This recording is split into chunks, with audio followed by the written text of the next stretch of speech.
in the true Dzogchen, would you move that and put it down here, not where it is, over here where it was? Yes, that's good. That way it won't get knocked all about by a dog, who's welcome to be in here, and who seems a bit rambunctious. Hello, pretty puppy. You settle down now. Relax. The beginning of Dzogchen is the same as the end of Dzogchen, which is that Buddha nature is inherent in you. It's already there. You don't have to achieve it, acquire it, be good enough for it, develop it, or any of these things. It is inherently present and always has been. It is the true, infinite, open awareness which arises naturally as the innate, luminous, lucid vitality, which itself is the innate, shimmering, sparkling creativity, which is inherent in all life. Yeah, you too. You be alive. Poke yourself. Feel it? There's things you want. There's things you don't want. Open fear, desire, and attraction. This is what separates that which is alive from that which is a simple hallucination.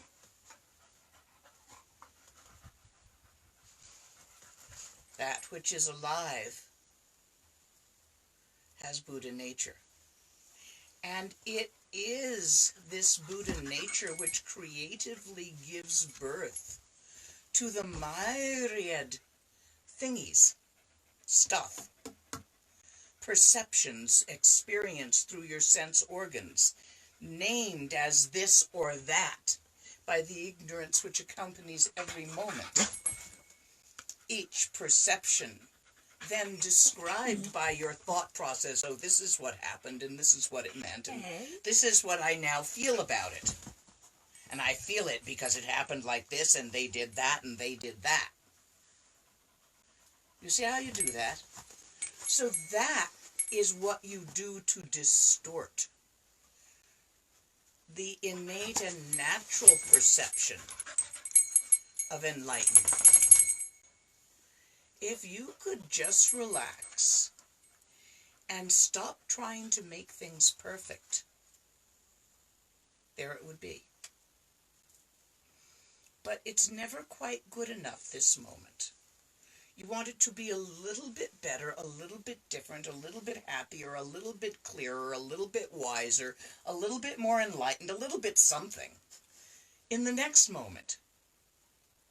So you fix it. That's your grab and push. And it is the grab and push and the obsession with phenomena which arises as grab and push that keeps you stuck circling in the experience of being a singular experiencer within the boundaries of samsara. Except that's not what you are. You are Kuntuzangpo, Kuntuzangmo, innate Buddhahood, not Gautama, not a name,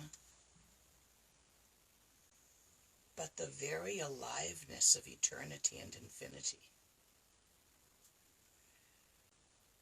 And that is present, is in each moment, unchanging, unborn, undying. All the methods of Dzogchen are simply methods to help you stop fighting it, your own natural innate enlightenment. However, it is also important that you not take my word for this. You need to actually glimpse, even if through the smudge on your glasses dimly, through your own obscurations and mental formations dimly, your own Buddha nature. You actually have to see it yourself. Otherwise, you will not go to the effort of trying to relax into it. You will not believe in it. Not really. Not here. Oh, it's a nice intellectual theory, but I'm no good. I'm not good enough to actualize this. That's more of your pride talking. I am too good and I am not good enough are both pride. Humbleness is a form of pride. Just as hampa, nacha, self-aggrandizement is a form of pride, and they're a form of the same thing. Oh, what level am I at? That's part of that. That's all northern direction, trying to figure out what level you're at and if you're doing it right.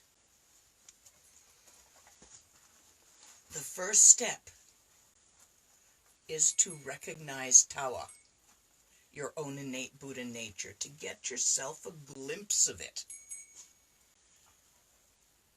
Once there is that glimpse, you can develop faith born of experience, not faith born of believing somebody else's words. You can learn to take refuge in that glimpse, and you can learn, having found that glimpse once, to allow it to expand. Not to expand it. It is naturally expansive. It is naturally everywhere, everything.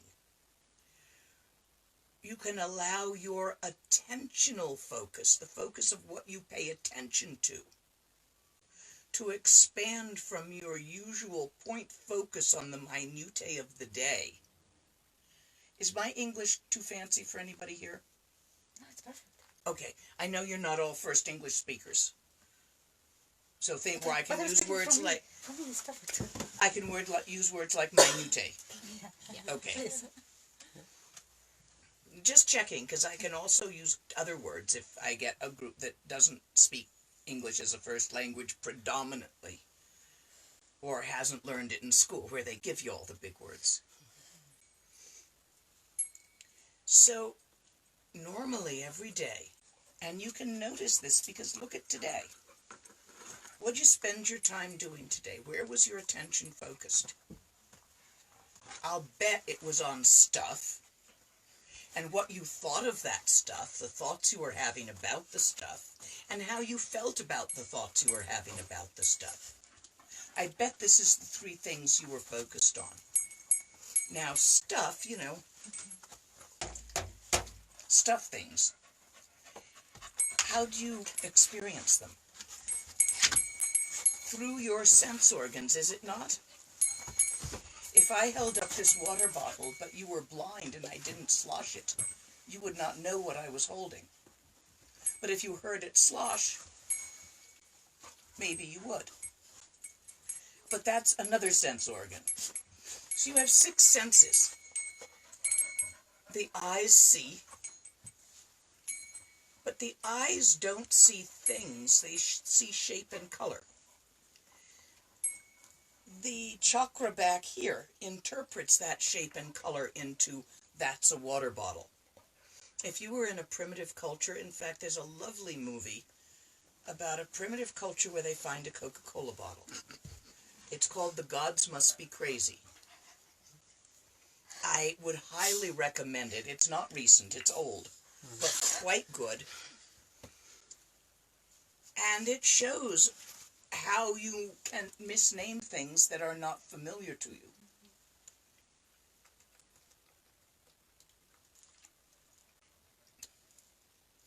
Besides, I could have filled it with vodka.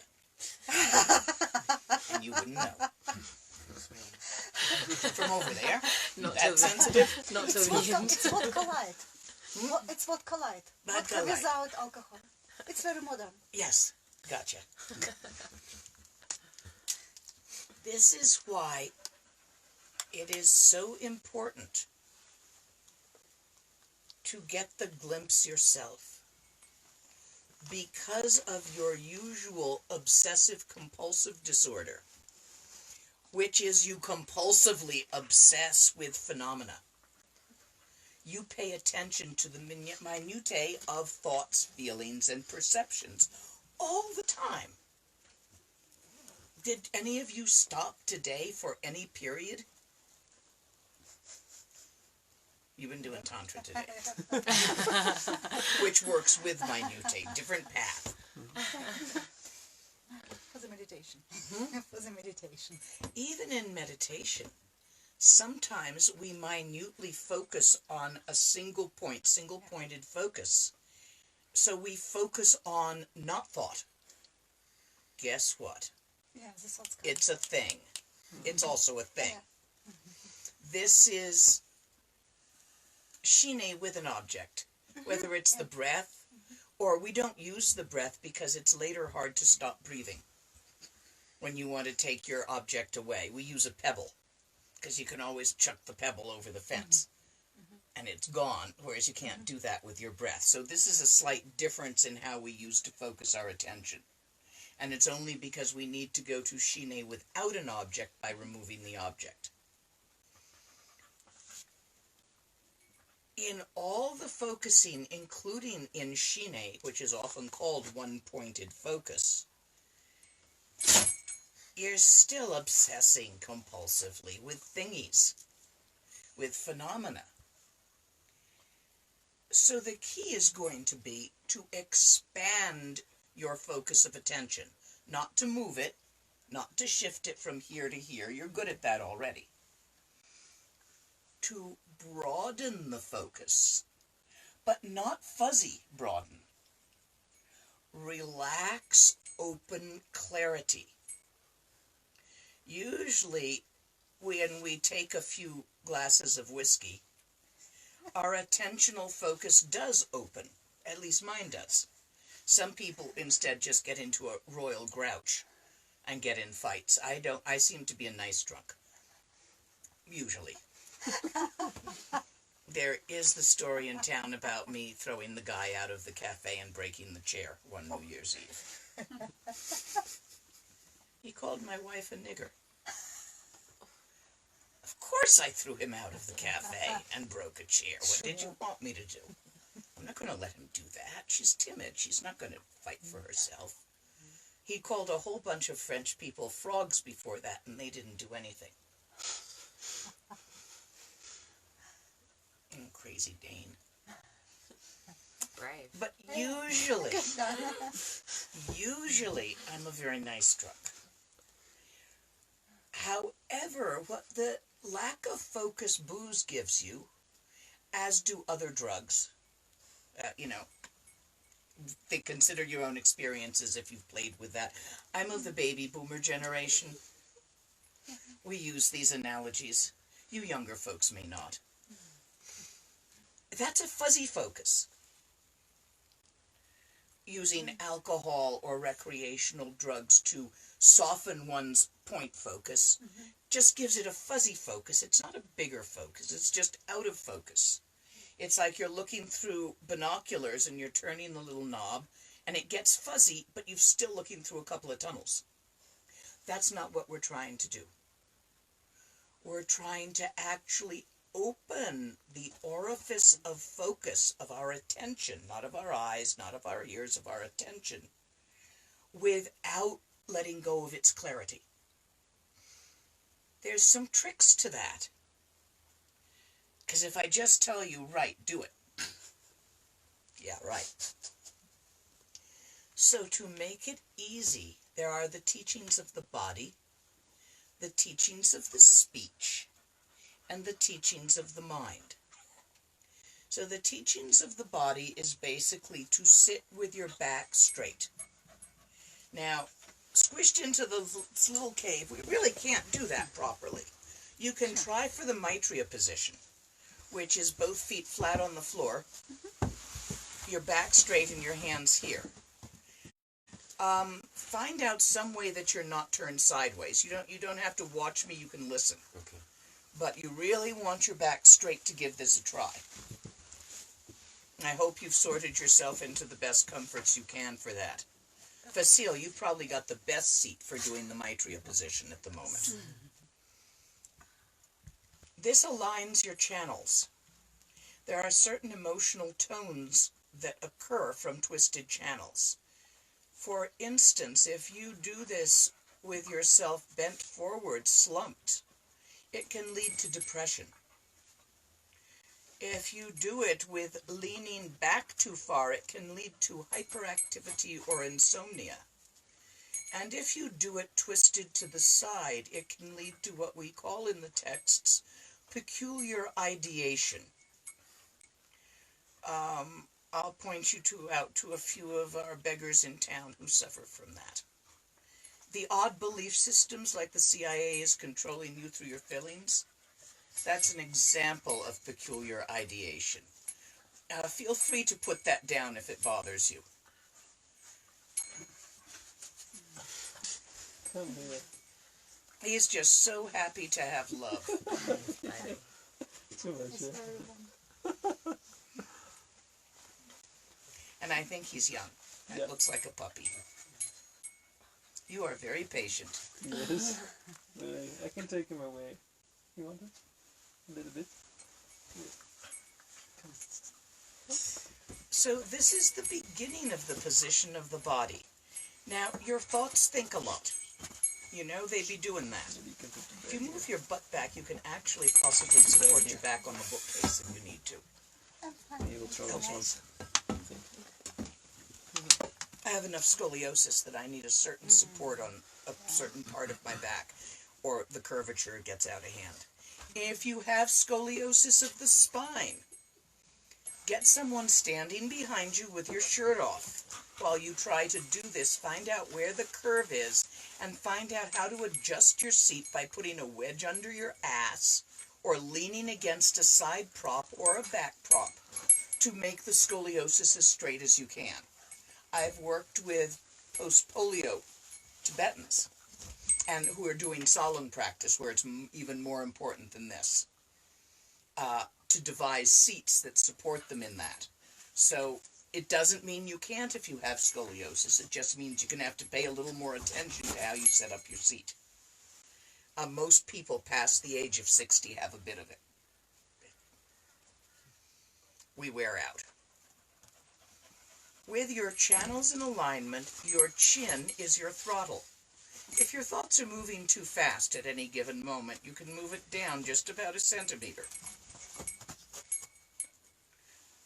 And if your thoughts are moving too slow and you're falling asleep, you can either get a dog or move your chin up a couple of centimeters, and that will speed them up. It's a very subtle movement of the chin, but it does help because sometimes, you know, like you've had an extra cup of coffee and it's all going, or you know, you've just had a really big, heavy lunch.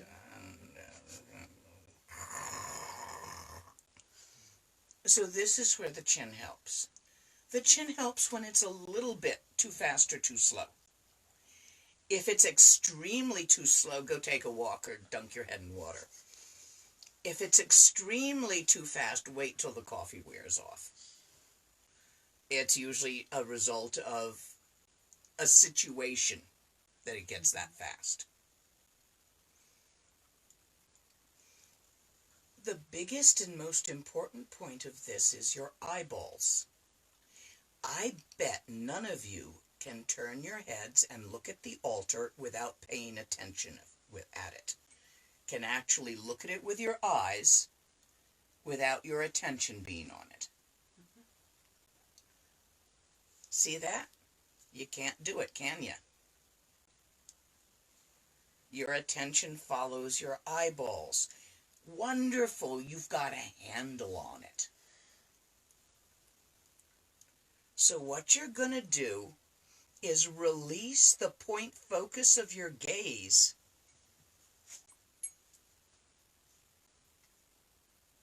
without having it become totally fuzzy. Allowing clarity to remain, but expanding, allowing it to expand into full peripheral vision rather than being focused in the middle. It's a little bit fuzzy in the middle, but it gets clear all the way out to the edges.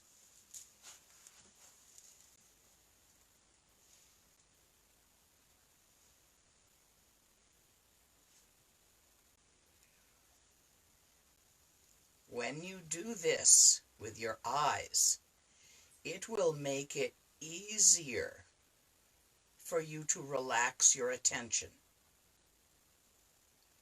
If you wear glasses, sometimes for most people removing them makes this easier. For other people it does not, so you can figure it out for yourself. Some people it actually forces them to let go of point focus when they take the glasses off, because they can't see well enough to point focus.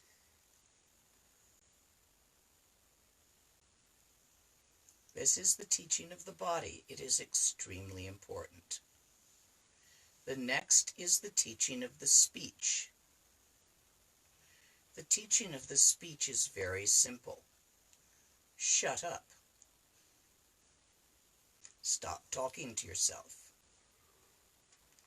Stop saying in words this continuous little undermutter of a nattery description of what you are doing, what you will do, and what you did do.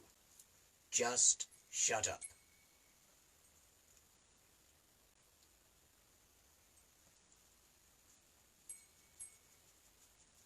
But if that is not possible for you at this stage, see if you can put your thinking in neutral gear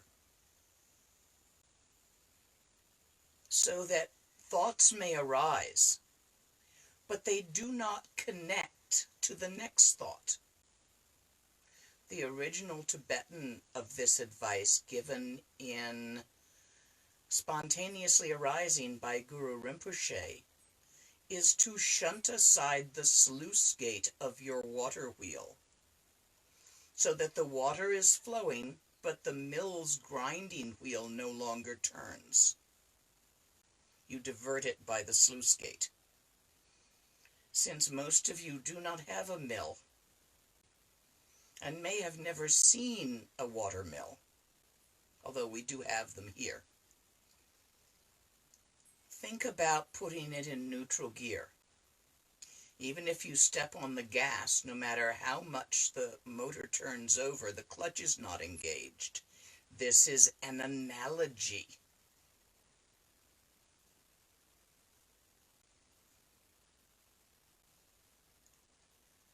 Without connecting the previous thought to the next thought, that would be engaging your clutch, making that connection. Relax.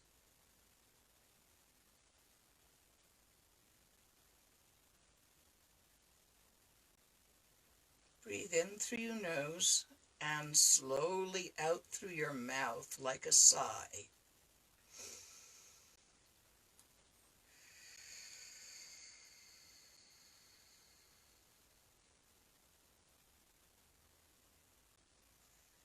This will settle the chi in your channels.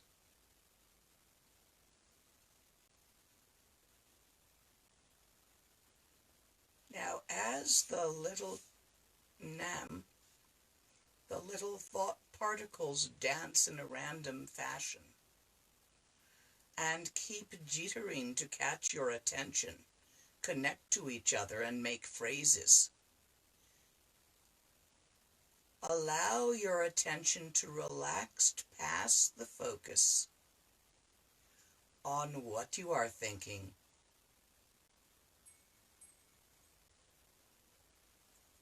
to the infinite vast openness of where your thoughts arise. Shift your attention from the what to the where.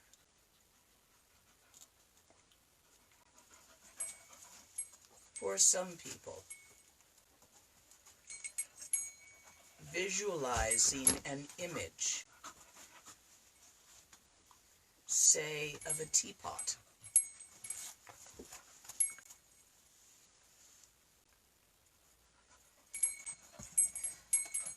letting that image arise clearly in your mind's eye.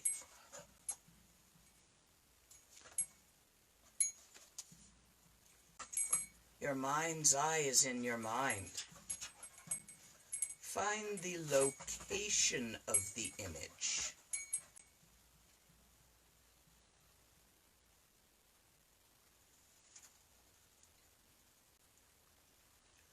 Some people do better with a bigger image. Have you ever stood next to a freight train? Imagine that. Visualize a long freight train. You are standing right next to it.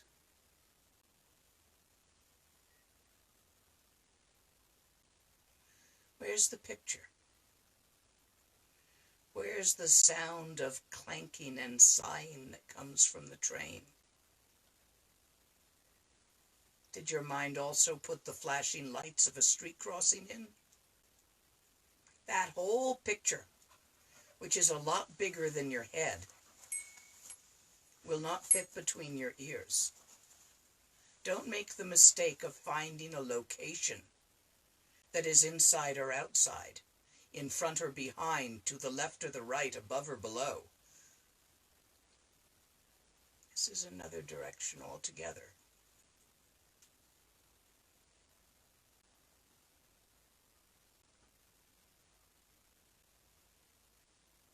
For some people, and I've found this true with certain musicians, audializing a tune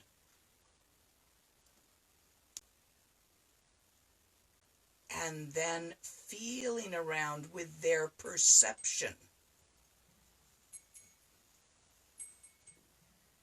with your yi, the sixth sense, not with your intellect. Don't use your intellect for this, it won't work. It's like trying to get a bolt loose with a screwdriver, just can't do it. Feel around. Where's the song that you have audialized playing?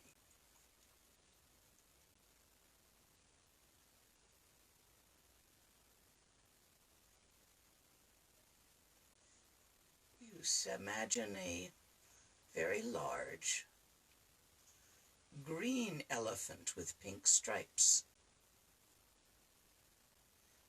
and 5 tails.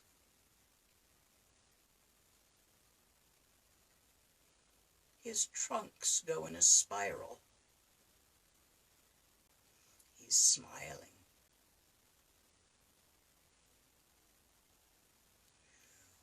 Here's the picture.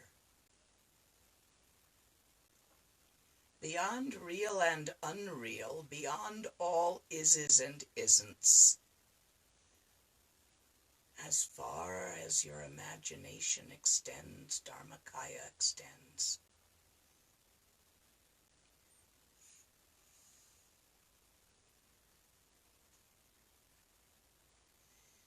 Infinite and open, lively and lucid, with the ability to think, to imagine, to feel, to perceive. And all those thoughts, feelings, perceptions arise in mind, dissolve in mind. This infinite vast openness, in its entire vital, luminous lucidness, which is innate, which is its innate own nature. This is mind. Semni, big mind. Not cramped little personality that's always changing, that is born and dies. Big mind. And the vitality of this big mind, its luminous lucidity, its clear light nature, its vital aliveness is shared by all life. All life partakes of this very aliveness. The Buddha nature inherent in all life is this infinite open awareness. And the nature of awareness is to be lively and creative. So the shimmer of the clear light of infinity, of infinite open emptiness, that clear light nature inherent in it, the sparkle of that, the shimmer of that, is the phenomena arising and dissolving. All those thoughts, feelings, and perceptions that happen and unhappen, happen and unhappen, happen and unhappen in each moment, constantly changing, not made of any substance. Not each single Naam of them having, or particle of them, and there are no particles there, they're about as particly as a quark. Each single bit of them, bitless bit,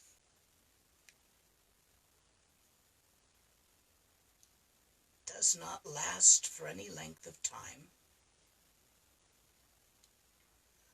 is not made of any atomic weight or substance. Your own innate Buddha nature, this infinite open, awake, aware, lucid and lively mind. George, if you prefer. Really, call it what you will. Your naming it will not succeed in encompassing it or making it small enough to grasp. Do not look at this like a view. Tawa is to be this. We see, perceive, experience this infinite open awareness in all its luminous lucidity and all its lively creativity. And we think, I see that. And so we create the separation of duality, which is the original oops anyway. It is not a you, O personality. Seeing Tawa, nature of mind, Buddha nature, as if there were two things there. That liveliness, that sparkliness that arises in the infinite openness, that's your personality. That's the phenomena of thoughts, feelings, and perceptions that is you as you are in this moment. Unseparate from your surroundings because your perceptions are made and make that. This infinite openness is the dance of perception, the dance of feeling, the dance of thought. Phenomena, thought, feeling, and perception is no other thing than the innate liveliness of this infinite open vastness. Do not separate yourself forcefully from your own Buddha nature. Notice it, and for a moment, be satisfied. Nothing to fix, nothing to gain, nothing to accomplish, nothing to acquire. To glimpse, notice Not as if it's over there and there's a you here going, ooh, looky.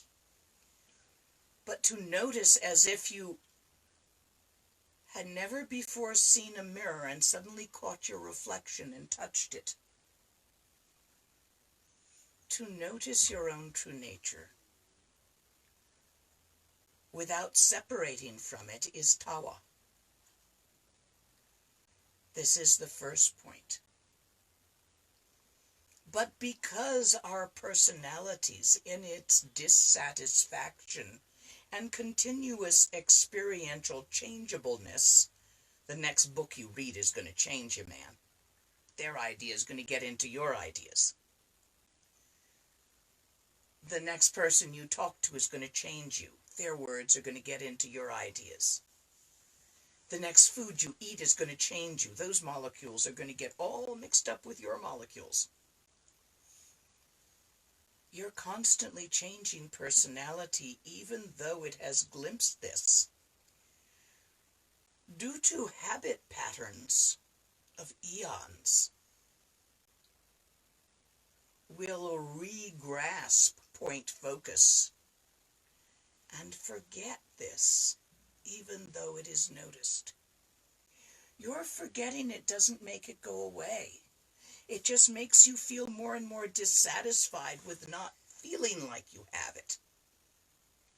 And so you run around trying to get more money, more food, more friends, more lovers, more wisdom, more enlightenment, more practice, more wongs, more blessings, maybe a rebu. And it won't help. What you need to do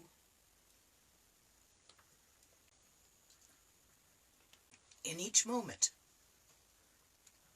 while sitting on your cushion with your back straight, and while getting up and making yourself a cup of tea, is to notice your own innate Buddha nature. Tawa. Don't grab it. It's like grabbing butterflies. It squishes them. It's also futile. There's no handle attached to emptiness. There's nothing to grab it by. Instead, relax again and again. You can use the methods of making the picture, looking for it, making the song, looking for it. If that helps you to glimpse, to notice, not outside, not inside, not above or below, not left or right, not in front or behind, not anywhere, because there is no there to that there where.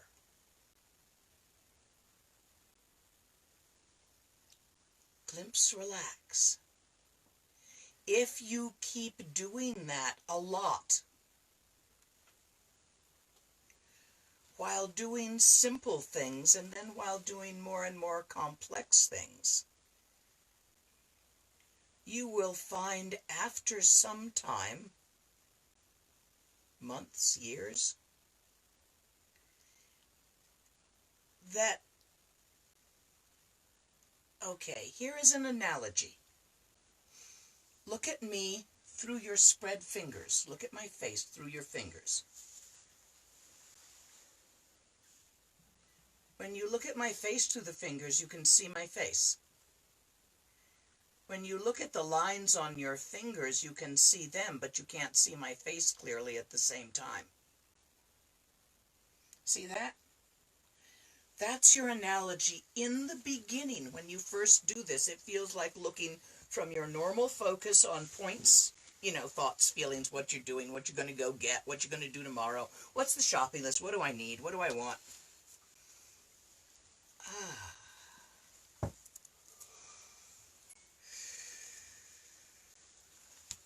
And back to the whatever. So it's going to feel like going from here to here at first. Don't worry, that's an illusion. Come back to basics. Keep doing it. After a while, it's going to feel like looking at your fingerprints and then at my face through your hand. Like a shift of depth perception.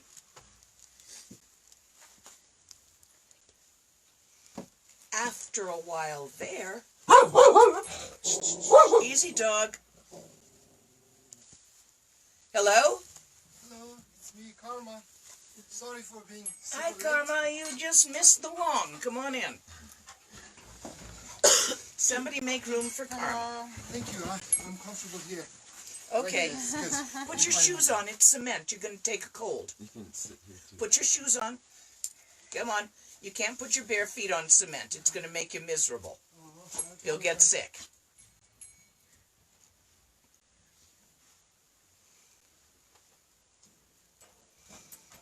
So, I'll go back into the four Wongs again for right now. And yes, the dog is overly friendly and a puppy, and we don't know whose it is. Does it belong to anyone here? Tea from the tea place. Oh, it's yours. Okay. No? It says it's a tea shop. It's always a Tea shop dog. It decided it wanted to come to the teachings. His name is Next life is on to Tommy. be born. Next life is on to be born as Dzogchen. Not unusual. That may be why we like Dzogchen. We were a dog from a tea shop that came to a teaching last time, and somebody gave us a biscuit, so we thought it was cool. I'll give him a biscuit afterwards. So, in this practice, this at first feels like you're shifting your gaze. Then it feels like you're shifting your depth perception. Then there is no shift at all. No difference. This, in the 3 words of Garib Dorji, refers to no difference between session and session break. But that doesn't happen at first. That is what will happen. You can't make it happen. It will happen if you follow the instructions. But you can't stabilize Dzogchen. You may meet a number of advanced or more advanced Dzogchen practitioners who say, I'm having trouble stabilizing my Dzogchen, because they think there is something that moves that they have to hold still. No, the moving will move. You can't hold it still. The infinite, open, vast emptiness has no thing to it to move. So what's to worry? They're the same thing. They are not separate, but you won't come to know this. Don't just take they're not separate because I said so. Doesn't work in Sutrayana, doesn't work in Dzogchen, works in Tantra. In Tantra, because I said so, works. Not in Sutrayana, where you're supposed to really, the Buddha said, take my teachings as you would buying gold in Benares. Any of you been to Benares? Familiar with the bazaar in Benares? Yeah. So you actually have to do this practice. We call it quick glancing, but that's in the teachings given by my teacher's teacher, not Garib Dorji, Jangchu Dorji, back in Tibet, who's fairly well known as also Norbu Rinpoche's root guru. Jangchu Dorji said, while walking and talking, while eating and sleeping, while getting up and sitting down, remember, return your attention to the already familiar openness, open awareness. Garib Dorji in Tsiksunadeb said, at all times and on all occasions, remember the already, no, notice the already, noticed by remembering the already recognized Dharmakaya, nature of mind. So this is the same thing from 2 different texts. What this means is, you got to make a lot of sessions. If you want to actualize Dzogchen, in the first couple of years of your practice, you need to make a good 6 to 8 sessions a day. Now they can be only 10 minutes long. Because maybe you have a job, or work, or family responsibilities. But you can make a 5-minute session 6 to 8 times a day. In the West, go in the bathroom. You have some privacy. Unless you have a 2-year-old, it's a private place. At least at work it is. Here in Asia, that won't work. Bathrooms are not good places to meditate in Asia. Mine is. But for the most part. So find some other reason to go off by yourself. Just go sit on a wall, go out back, sit on the veranda, go into your bedroom, whatever you have to do. 6, 8, 10 times a day. Align your channels. Get your position good. Find your mind with your mind. Mind looking. Quote from Wangdur Rinpoche in English, even. Semka Semta in Tibetan. Mind sees itself, and you relax into this. If you do that many actual seated sessions on a park bench, on a wall, wherever you find yourself multiple times a day, you will find it easy in between these sessions to continuously relax and open your attention and notice that Tawa, nature of mind, infinite open awareness, that innate and natural vastness that has never moved and never will, that is your own true nature, is still there. And you have to notice it experientially. Knowing it's there intellectually is useless. Do you all know what a pizza is? Does that keep you from being hungry?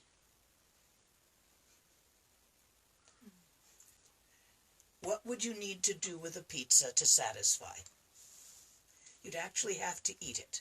Understanding it, talking about it, reading about it, these things won't work. This is why the practice has to be done. And that's up to you. Now, when you do the practice, you should make 2 long sessions in the day. On first waking up and right before going to bed. This will help you deepen your view. Deepen your relaxation into Tawa. The short sessions, 8 to 10 times, will help you spread through time your view. Your relaxation into being the view, not seeing the view. So both are necessary. Now, something funny is going to happen. A lot of funny things is going to happen. Just as in the monsoon time when it rains, all sorts of weird green stuff grows up in the jungle. So when you begin to actually pay attention to mind, it does weird shit. What happens is you start getting either a greater intensity of thoughts, a greater intensity of feelings, or you get these come and goes, nyams, these things that you think are I've got it's. I got it. Jesus, if you didn't have it before and you got it now, don't trust it. There's a Tibetan saying, a yogi through his practice, if he suddenly finds himself able to fly, is strongly advised not to fly over large bodies of water, especially if he can't swim.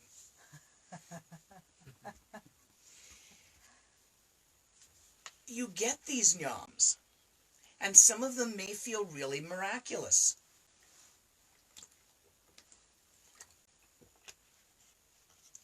Do not jump off a cliff because you now have a nyam that you can fly and your body isn't solid.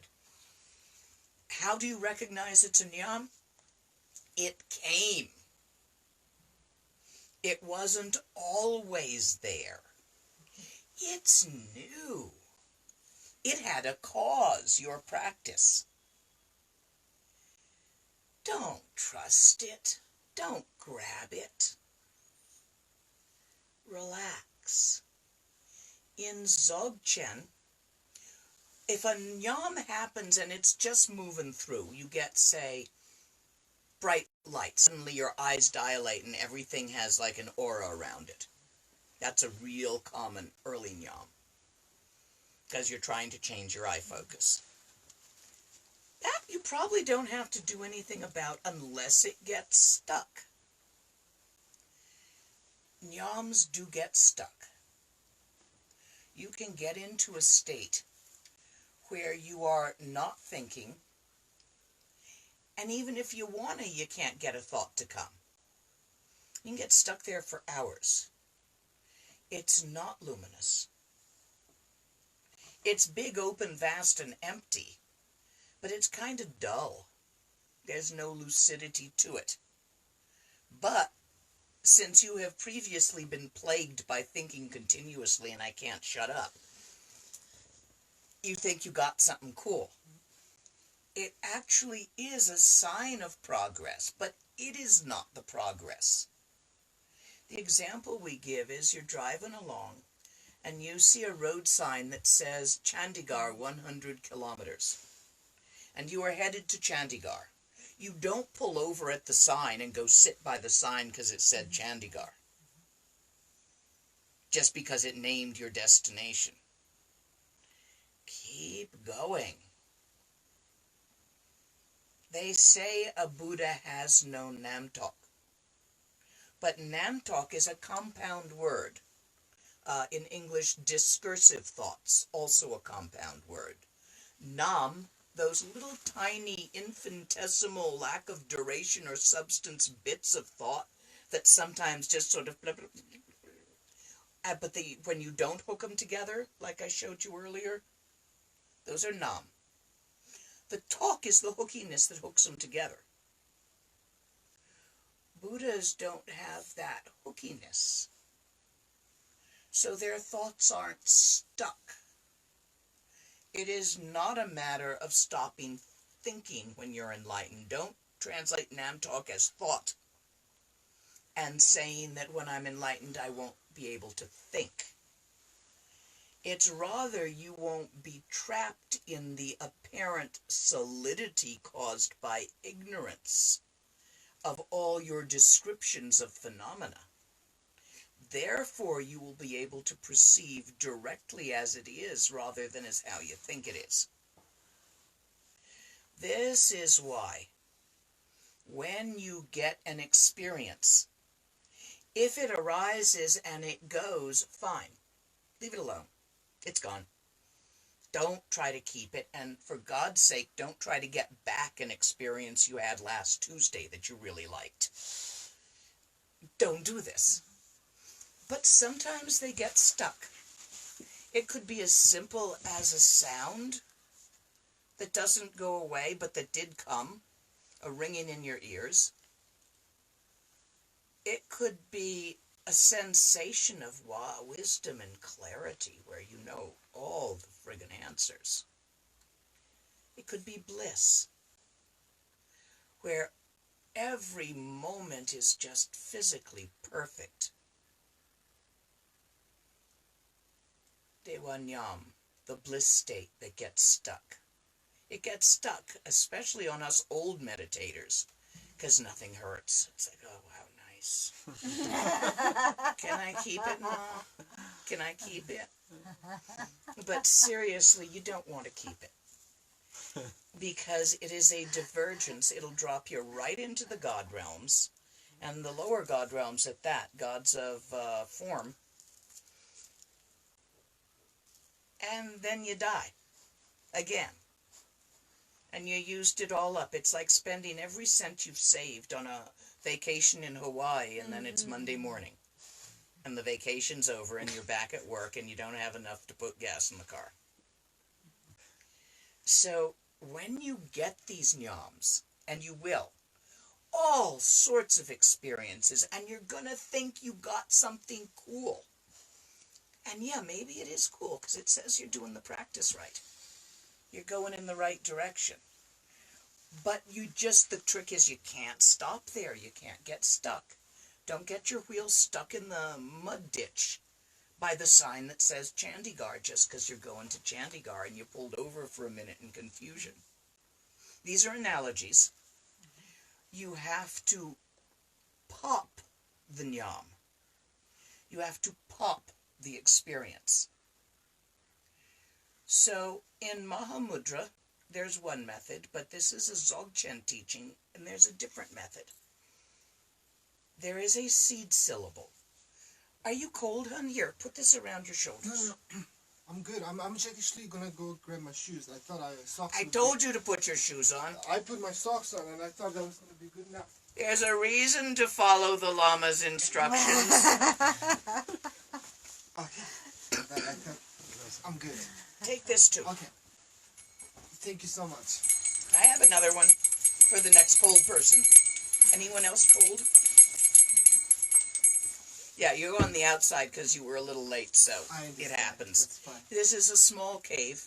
When I'm teaching a large group, we borrow the gompa, but there's puja for the next couple of days. Yes. And anyway, I'm taking smaller groups because this is really to work with where people are. So I divided everybody into 3 groups. Thank you. So there is a syllable, a seed syllable. Seed syllables, English equivalent would be magic word,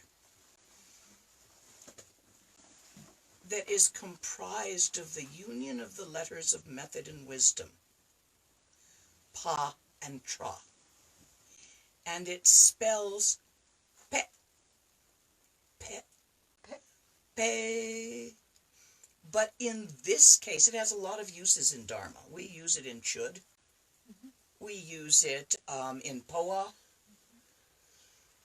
A very, very powerful seed syllable. In this case, though, it has to be done with certain characteristics. It has to be done suddenly. It has to be done sharply. It has to be done fiercely. And it has to be done quickly. So in this case, little wimpy babe won't do diddly squat. You have to say it hard, fast, and sharp. Almost sneaking up on yourself. Pet. Try one. Pet. Come on, everybody. Pet. Pet. Pet. Pet. You guys are good. Now, there's 2 aspects to popping a nyam using the tool of the seed syllable pet. And if my English gets to what anybody isn't getting, you let me know. I can use different words, but I want to see a hand if I say things in the language that doesn't work for you. We've got a lot of different languages in this room. So, it's not enough just to make the sound. You have to have your attention right on that experience, that nyam that is in your way, when you make the sound. Because behind that experience is a momentary glimpse, hetewa, of no thing at all. The experience is a thing, an occurrence, that your wonderfully tricky mind, which is not sure about this enlightenment stuff, that it wants to go there, Because after all, do they really have chocolate there? Or whatever it is you're attached to?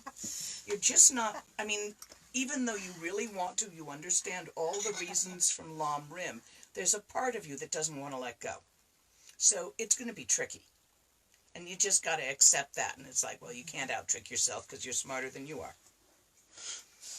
So when that happens, you have to be looking right at mind and making the sound. Now, this is a secret practice and a private practice. So you don't do it in public, and you don't do it in group practices, even group Dzogchen practices. If you do it in a group practice, you're just going to sound like microwave popcorn and distract each other. So this is for when you're alone, mostly in your long session, this is going to happen. Your little short 5-minute sessions, probably you're going to be less likely to get caught in the Naam during those. They happen in the longer sessions. Questions so far on Naams? Naam simply means meditative experience. Questions so far on anything I've talked about already?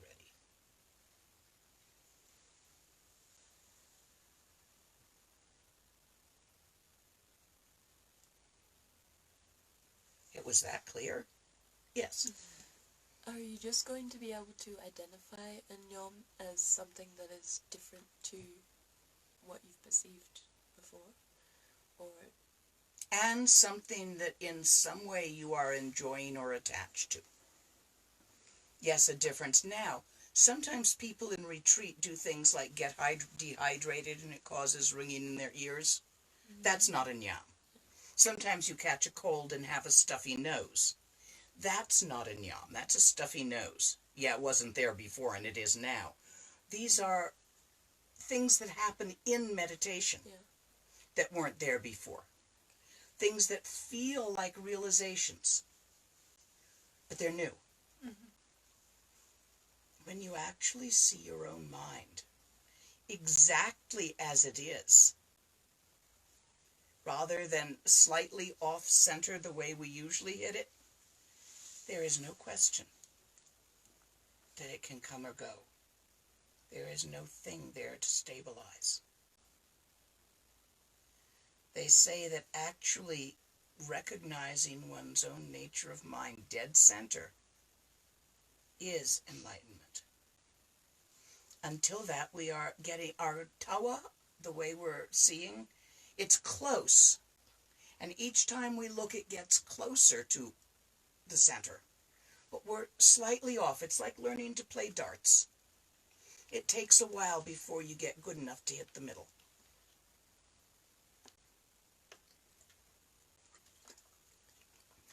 Literally, Naam means meditative experience. So, and there are a few that are extremely unpleasant, such as having a panic attack every time you go into relaxation.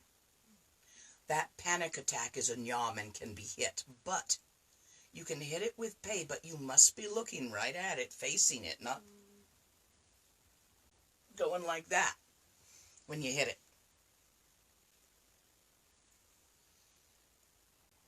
Basically, in the teaching of Dzogchen, tawa, to recognize your own nature, gompa, to repeat the experience of recognizing your own nature again and again at all times and in all circumstance.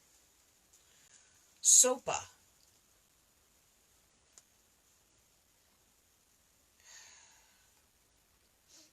Sopa happens as a result of tawa and gompa. It's not something you do. It's something that is. It's always been. Sopa is the nature of thought, of phenomena, none of which has any duration. Do not attempt to accomplish Sopa. allow Sopa to arise naturally as a result of Tawa and Gompa.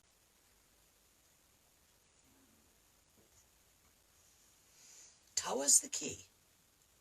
If you do not find Tawa, then there is nothing for you to re-find. So the ability to find Tawa, Sopa is simply the certainty, the absolute certainty that arises and is unshakable and never leaves once Tawa has been noticed, and Gompa, which is the doing of looking again and again, finding it again and again, perceiving again and again, until you transcend perceived, perceiver, and perceiving. That's Tawa. Always was and will be.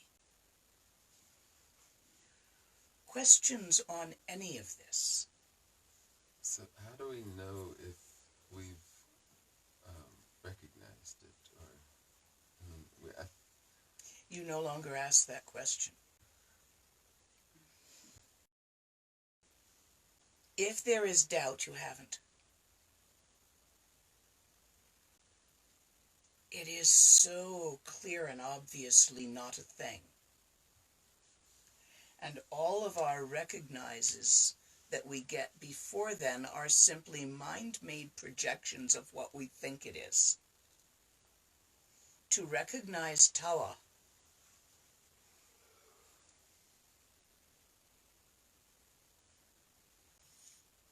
is easy. And yes, no, I take that back. You might have doubt in the beginning. Once you've noticed it a few times and it hasn't changed, that's it. How do you know if it's the right thing? It doesn't change. It's always been there. It's not a thing. To recognize Tawa is imperative. Try again with the back straight. Let me show you something, and then I can answer that question a little bit more directly. So, with the teaching of the body that the channels are straight, with the teaching of the speech that one shuts up and stops talking to oneself about what one is doing, that continual under-mutter of internal dialogue, put it down, let it go. If you can't shut it up, then stick it in neutral gear. Shunt aside the sluice gate of the Waterwheel. Let the thoughts flow without engaging them with each other, without sticking them together, and without engaging your attention with them. Let the eyes be slightly open. Let the eyeballs relax so that they are not pointed at a thing.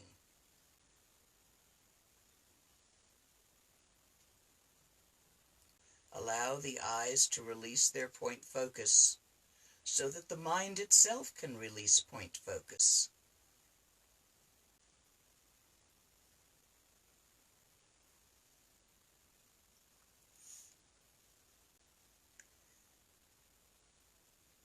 Follow your thoughts home.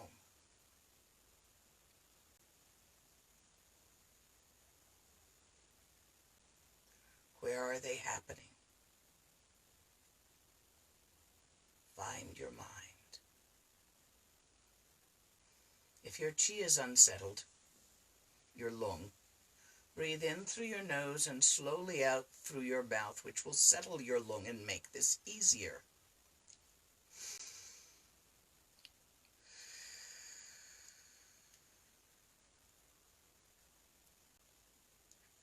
Relax your eyeballs. Relax your attention.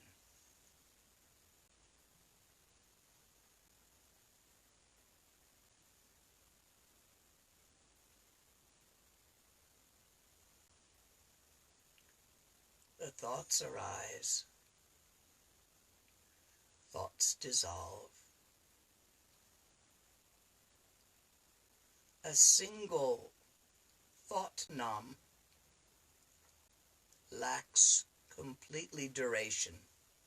It lasts not even an instant, like writing on water dissolving the moment it arises. It's when they hook together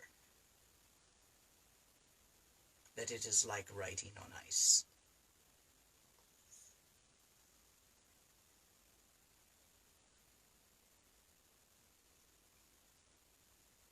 Make a picture. Visualize something in your mind. Where's the picture happening? Allow your attention, what you pay attention to open wide.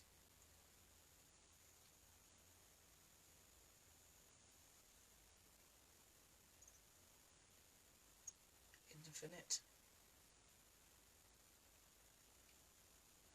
Empty. No thing.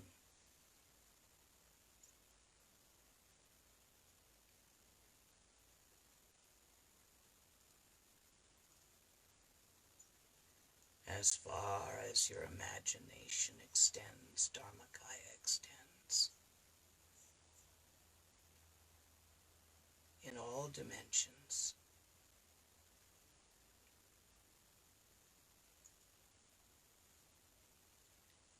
There is not a specific location in front or behind, left or right, above or below.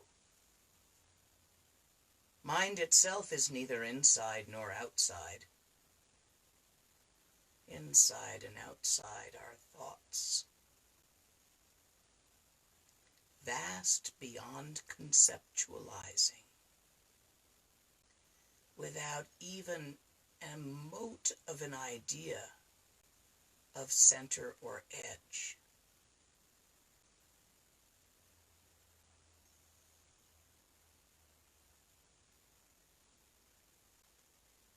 But not dark. Not black, not the void of nothingness, for it is vitalized by its innate clear light nature. That very luminous lucidity, which is not separate from the infinite openness, but which is simply the awareness of infinite open awareness. The infinite openness is aware. Its nature is awareness. It is awareness that is infinitely open. Sambhogakaya nature of mind, where all the yidams are born. And this infinite open awake awareness is lively, creative. The sparkle, the shimmer of the clear light nature of infinite open awareness is itself the dance of phenomena, Chukuropa, the play of the Dharmakaya. Nirmanakaya nature of mind, there is no separation. Svabhavakaya dharmata it is. You are. We are.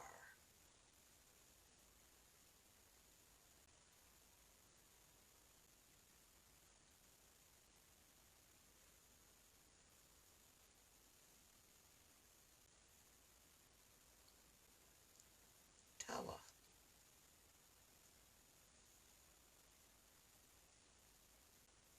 Gompa meditation is simply to relax into this again and again, for it is your own true nature. It always has been. It always will be. It is the Buddha nature inherent in all life. You do not own it. And yet you are it.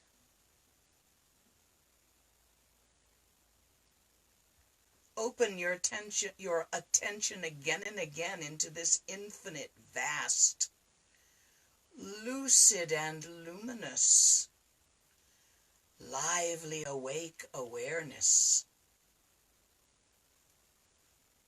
unbound by concept, vast as the sky.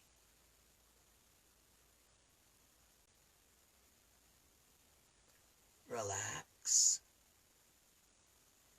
and relax again. Nothing to fear here. Nothing to grasp. Completely natural, always has been. It is the true totality of yourself, of all beings. In this recognition, Bodhisattva is unavoidable.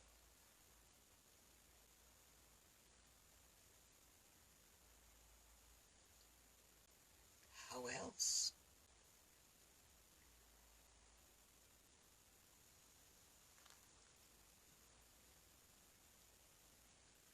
This is the practice of Dzogchen. You will have thoughts that say, am I seeing it? Am I not seeing it? Did I get it right? Am I doing it right? Are we there yet, Mom? Please do notice that those are thoughts.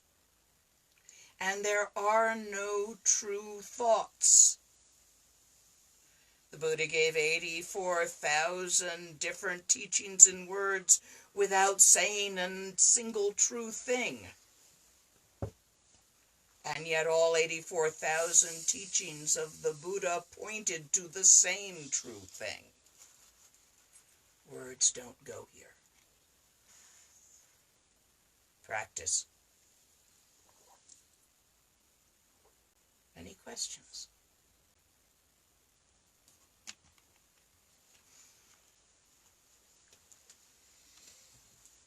Don't try to think about it. You're very intelligent. So you have a habit of thinking about things. This may be said for actually most of you in here.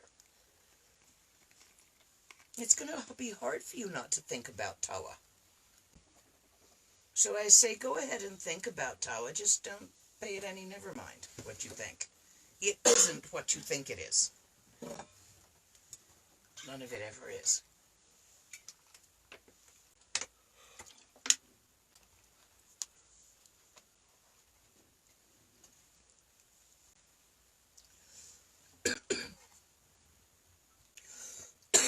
And there's introduction to Dzogchen. This is not instead of practicing the 6 paramitas and your basic teachings. This is the top of them, and at this point goes with them. For example,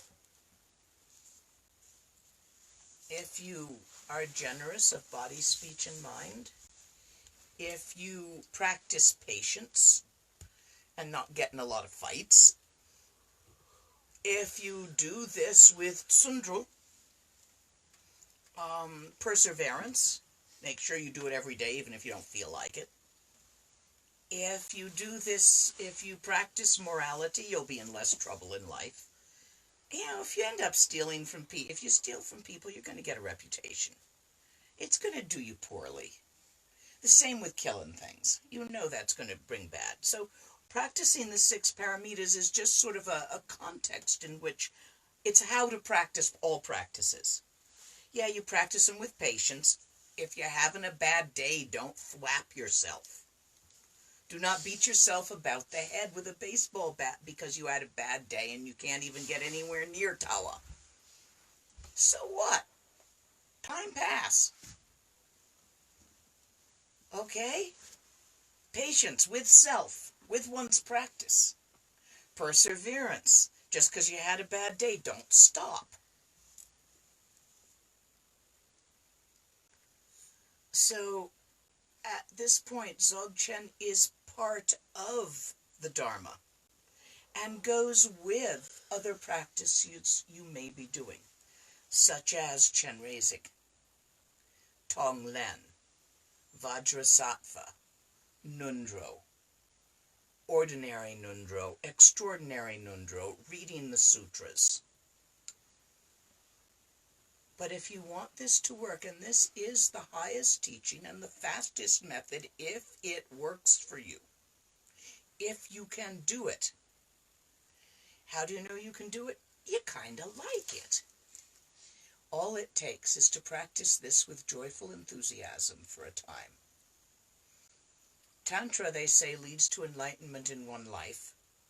Sutrayana, they say, just by itself, without any additions, leads to enlightenment in 400 lifetimes. They don't say how many lifetimes you've already been doing it, though, so it might be this lifetime. Dzogchen leads to enlightenment now. In this now and every now, because when you see it for what it is, you always were. So it was the then now as well as the this now. But that won't be, that will not have been so, follow the tense, until you actually see and are tawa, brought to full culmination, full perfection. But it's not a hard practice to do if you experience joyful enthusiasm for it. Not all the time, every day, but predominantly. Questions?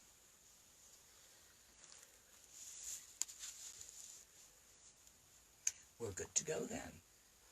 Nge wandi